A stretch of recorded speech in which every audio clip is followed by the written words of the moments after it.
Awit 121, 2-8. Ang saklolo natin ay buhat sa Panginoon na siyang gumawa ng langit at lupa. Hindi niya papahintulutang ang paamoy madulas.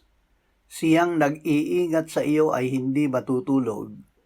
Siyang nag-iingat ng Israel ay hindi iidlip ni matutulog man.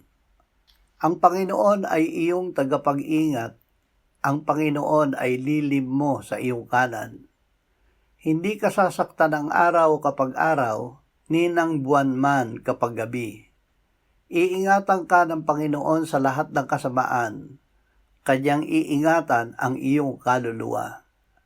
Ang iyong paglabas at ang iyong pagpasok ay kanyang iingatan mula sa panahong ito at magpakailan paman.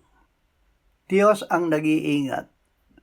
Sa ating paglakad patungo sa Diyos, siya ang ating tagapag-ingat. Hindi tayo lumalakad na mag-isa. Iniingatan niya ang ating paa na huwag madulas. Iingatan tayo ng Diyos sa lahat ng kasamaan. Iingatan niya ang ating kaluluwa.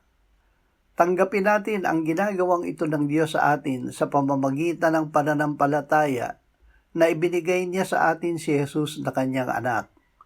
Ang sumasampalataya sa kanya ay hindi mapapahamak, kundi magkakaroon ng buhay na walang hanggan.